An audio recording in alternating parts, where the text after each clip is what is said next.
কংগ্রেসের কুশাসন, কংগ্রেসের অত্যাচার, কংগ্রেসের জুলুম হাইলাকান্দির মানুষ থেকে বেশি কোনো মানুষে দেখছই না।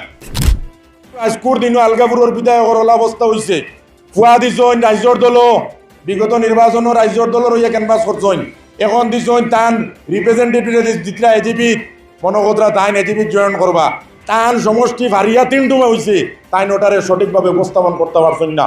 ইলেকশন কমিশন অফ ইন্ডিয়া এবং আসাম ইলেকশন কমিশনও তাই কিতা উপস্থাপন করছেন আলগাপুরের মানুষরে আপনারা একবার খুঁজলানি বলে আপনারা সমষ্টি ভারিয়া যার অসম গণপরিষদ দলে এই রকমের ব্যান্তাজ আদর্শবান মানুষরে নেতা বানাইতো না যে তাই পয়েন্ট গাদারি করার লাগে এমএলএ হই। এজিপি গভর্নমেন্টের মাধ্যমে আমরা হাইলাকান্দি জেলাকে জেলা হিসাবে স্বীকৃতি পাইছি।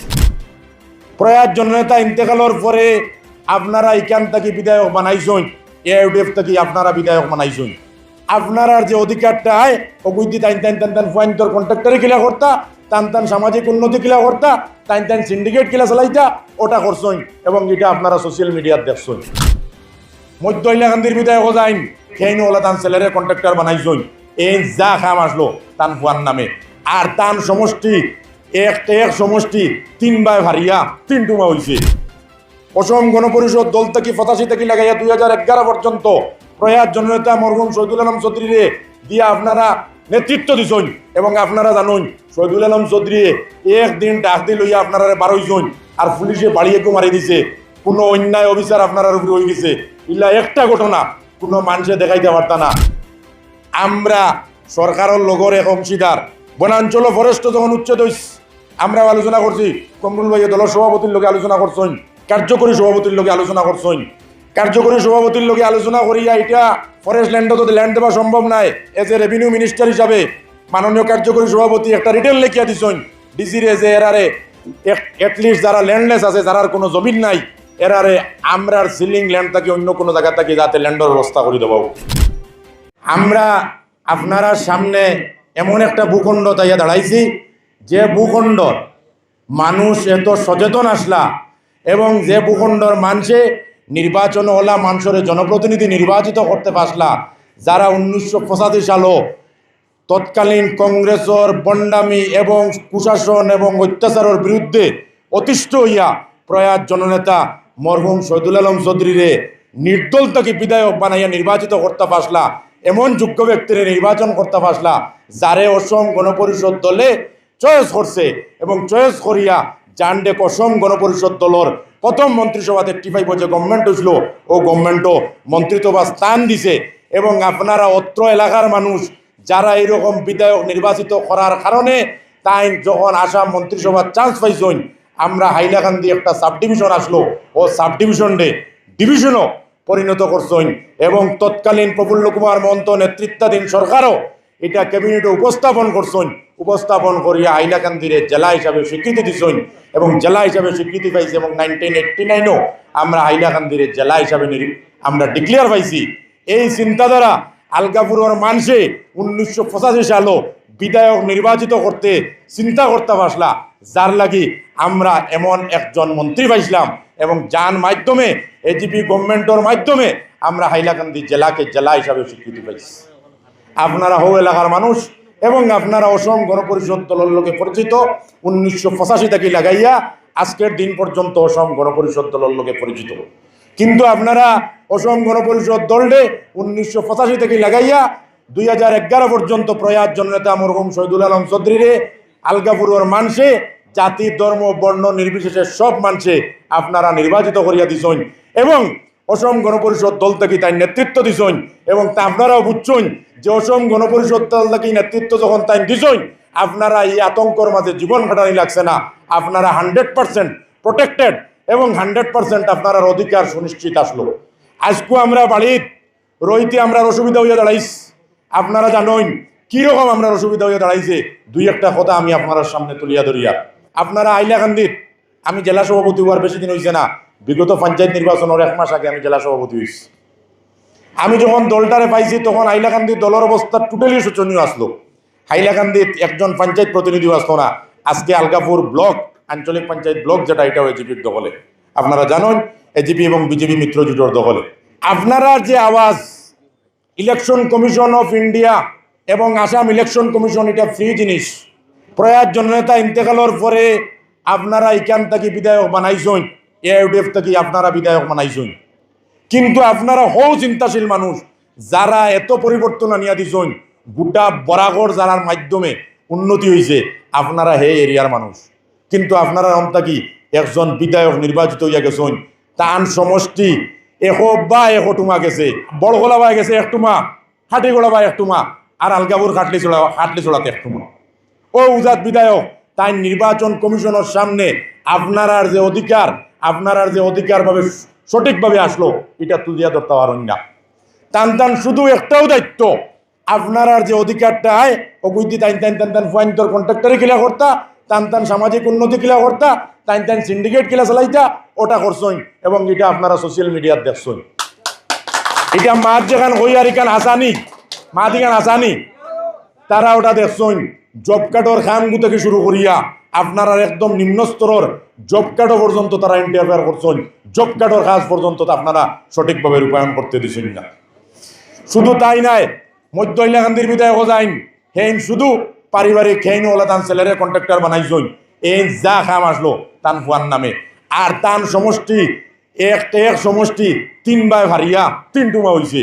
তাই ওখান ইকান সরকার থাকি আগলা জিনিস ইলেকশন কমিশন অফ ইন্ডিয়ার সামনে তাইন একটা রিপ্রেজেন্টেশন দিছেন, তাইন রিটেনলি দেখাই দেখা আমি রাজনীতি থেকে সন্ন্যাস লইলেইমু, সঠিক একটা রিপ্রেজেন্টেশন দিছেন। আপনারা বিধায়ক আপনারা নির্বাচিত করছেন, এই বিধায়করে একটাও এইরকম দেখাইতে পারতা না, যার লাগি আপনারা অসম গণপরিষদ দল আপনার অন্তরও আছে, যার লাগি এই অসম গণপরিষদ দলটে যারা তো আগে দল আসলা আজকে যারা জয়েন করছেন তারার লাগি তারা এইটা বুঝছেন যে অসম গণপরিষদ দলের সঠিক এবং যোগ্য নেতৃত্ব দিতে পারবে। আপনারা একটা কথা নিশ্চিত জানেন, অসম গণপরিষদ দল থেকে আপনারা নেতৃত্ব দিচ্ছেন।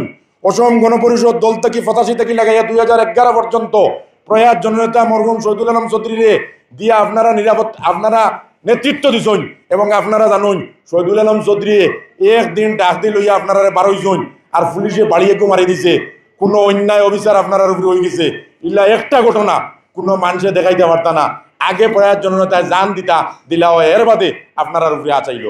আপনারা প্রত্যেক সুরক্ষিত আসলা, আপনার অধিকার সুরক্ষিত আসলো, আপনারা প্রত্যেক জিপির পয়সা সুরক্ষিত আসলো। এবং এটা কেনে আসলো? কারণ তাই অসম গণপরিষদ দল থেকে কর্তা। অসম গণপরিষদ একটা আঞ্চলিক দল, অসমের মাটির দল। এবং আজকুর দিনও এই যে আপনার চণ্ডীপুর গাঁত কিতাওর বাদ আপনারা যেবলা অন্তাকি আমরা দল থেকে আসন 2 জন প্রার্থী আসন বর্তমান অবস্থায়, আমার কমরুল ভাই, আমার রফিক ভাই, তাই দলের কাজ কর্তা। যে সময় দলে যারে টিকিট দিব তারা এই দাবিটা নিয়ে উপস্থাপন করতে পারবা। কিন্তু আজকুর দিনও আলগাপুরের বিধায়কের অবস্থা হয়েছে, ফুয়া দিছেন রাজ্যর দল, বিগত নির্বাচন রাজ্যর দলের হইয়া ক্যানভাস করছেন, আর এর বাদে এখন দিছেন তান রিপ্রেজেন্টেটিভ দিতরা এজিপি মনোগতরা তাইন এজিপি জয়েন করবা। কারণ ইটা এত বন্ড তান সমষ্টি ভারিয়া 3 টুমা হয়েছে, তাই নোটারে সঠিকভাবে উপস্থাপন করতে পারছেন না। ইলেকশন কমিশন অফ ইন্ডিয়া এবং আসাম ইলেকশন কমিশন তাই কিতা উপস্থাপন করছেন আলগাপুরের মানুষরে আপনারা একবার খুঁজলানি বলে আপনারা সমষ্টি ভারিয়া যার আপনারা জিপি টুমা হয়ে গেছে, তারা বিরোধী দলের বিধায়ক তারা কিতা উপস্থাপন করছেন। আমরা সরকারের লগর এক অংশীদার, কিন্তু উচ্ছেদ যখন হইস বনাঞ্চল ফরেস্ট যখন উচ্ছেদ হইস আমরার কমরুল ভাইয়ে আমরাও আলোচনা করছি, কমরুল ভাইয়ে দলের সভাপতির লগে আলোচনা করছেন, কার্যকরী সভাপতির লগে আলোচনা করছেন। কার্যকরী সভাপতির লগে আলোচনা করিয়া এটা ফরেস্ট ল্যান্ডে তো ল্যান্ড দেওয়া সম্ভব নাই, এজ এ রেভিনিউ মিনিস্টার হিসাবে মাননীয় কার্যকরী সভাপতি একটা রিটেন লেখিয়া দিছেন ডিসিরে যে এরারে এটলিস্ট যারা ল্যান্ডলেস আছে, যারা কোনো জমিন নাই, এরারে আমরার সিলিং ল্যান্ড থাকি অন্য কোনো জায়গা থাকি যাতে ল্যান্ডের ব্যবস্থা করে দেবো এইরকম। এবং দলর আজকে দলর যুব পরিষদর কেন্দ্র কমিটির সভাপতি জিতু গোস্বামী মহাশয়, কার্যকরী সভাপতি ঋষিকেশ শর্মা মহাশয়, তারা আজকে আইসেন, আইয়া জায়গা পর্যবেক্ষণ করিয়া দেখছেন যে এরা কিতা কারণে এটলিস্ট খবরটা লইছে। আজকে অসম গণপরিষদ দল প্রোটেকশন আছে এবং অসম গণপরিষদ দলে এই রকমের ব্যান্তাজ আদর্শবান মানুষরে নেতা বানাইতো না, যে তাই পয়েন্ট ঠিকাদারি করার লাগে এমএলএ হইল ইলা মানুষরে টিকিট দিত না, যেটা মানুষরে যেটা মানুষে তার ব্যক্তিগত স্বার্থ চরিতার্থ করার লাগি খনে অদল অগুরে ফুয়ারে অদল রিপ্রেজেন্টেটিভ হদল হেইন হদল ইটা মানুষ অসম গণপরিষদ দলে সমঝিত না। কারণ এরার এগেনস্টে প্রচার করিয়া বিগত পঞ্চায়েত নির্বাচনও এরার কারণে আমরা 11টা পাইছি, আমরা 11টা আঞ্চলিক পঞ্চায়েত জিতেছি। আমরা দল পরবর্তীতে জয়েন করছেন এবং পরবর্তীতে আমরা ব্লকও দখল করছি এবং এটা আমরা রইছে। সুতরাং আপনারা এই কথাগুলা বিবেচনা করুন। আপনারা একদম জব কার্ড, আপনারা এতদিন সুরক্ষিত। আপনারা এমএলএ হলে অ্যাসেম্বলি টুটিয়া শুদ্ধ বাংলা ভাষায় মাত অ্যাসেম্বলির স্পিকারে বুঝুন, কয়েকটা ভাষা স্বীকৃতি আছে বললে আপনার অধিকার আদায়ের স্বার্থে বিরোধী দলের বিধায়ক হিসাবে কোনো একটা দিন সঠিক আপনার অধিকারের স্বার্থে মাতিছেন না, মাতিছেন কন্ট্রাক্টারি হিগুর কাছ থেকে লইছিলা 5%, 9%, 10% অতামাত মাতিছেন, ওগু মাতিছেন কারণ এগুলোকে ব্যালেন্স রয়েছে, অতামাত মাতিছেন। সুতরাং আপনারা এখন সজাগ হইবার সময়। আপনার লাগি আমরার দলের হইয়া অসংখ্য কাজ, কমরুল ভাইও কতরা, রফিক ভাইও কতরা, দলের সভাপতি যারে টিকিট দেই, দলের কেন্দ্রীয় নেতৃত্ব আমরা সামনে আইসন, যুব পরিষদের সভাপতি, কার্যকরী সভাপতি আমরা সামনে আইসন, যারে টিকিট দেন। আমরা আজকে যেহেতু এক দল, এক পরিবার, একজনে আরেকজনের সুখে দুঃখে পাশে থাকতাম, বাঁচলে সারা একলগে বাঁচতাম, মরলে একলগে মরতাম। কারণ কংগ্রেস আসাম আইবার কংগ্রেসের অপকর্ম আপনারা আলগাপুরের মানুষে জানুন। কংগ্রেসের কুশাসন, কংগ্রেসের অত্যাচার, কংগ্রেসের জুলুম হাইলাকান্দির মানুষ থেকে বেশি কোনো মানুষে দেখছেন না। হাইলাকান্দির মানুষ থেকে কোনো মানুষে দেখছেন না। আপনারা আলগাপুর থেকে বিধায়ক কংগ্রেস থেকে বানাইছিলা, দক্ষিণ হাইলাকান্দির মানুষের বানাইছিলা, কুশাসন দেখছেন। সুতরাং এই কুশাসনের বিরুদ্ধে রুখিয়া দাঁড়ানি আমরা খাম। সাম্প্রদায়িক রাজনৈতিক AIUDF দলের সাম্প্রদায়িক রাজনীতিক এবং নিজের ব্যবসা প্রতিষ্ঠা করার রাজনীতি এটাও আপনারা দেখছেন। এবং এজিপি দলটি আপনারা 1985 থেকে লাগাইয়া 2011 পর্যন্ত প্রয়াগ জননেতায় নেতৃত্ব দিচ্ছেন, এটাও দেখছেন। ও সবটা কথারে চিন্তা করবা, এজিপি দল মিত্রতা আছে, সরকারও না থাকলে ডিপার্টমেন্টও কোনো ডিপার্টমেন্টের সিওনিকও বদলাই যায় না। সরকারের দল থেকে বিধায়ক বানাইলে আপনার অধিকার যদি উপস্থাপন করার ক্ষমতা রাখুন, ওলা ব্যক্তি চাইয়া যদি আপনারা বিধায়ক নির্বাচিত করেন, তে আপনার অধিকার সাব্যস্ত হইব। এবং যে সময় যেরকম অসুবিধা হয় আপনারা আমরা লগে পাইবা। আমরা সংগঠন হিসাবে যতটুকু সংগ্রাম করার কর্ম, যদি সাংবিধানিক ক্ষমতা আমরা দল থেকে বিধায়ক বানাইয়া নির্বাচিত করে দেন, তে আপনারা অধিকার সুনিশ্চিত করার স্বার্থে যতটুকু সংগ্রাম করার প্রয়োজন ততটুকু সংগ্রাম কর্ম। এই কথাগুলো হইয়া আপনারা অশেষ ধন্যবাদ জানাইয়া আমি আমার বক্তৃতা এখানে সমাপ্ত করলাম।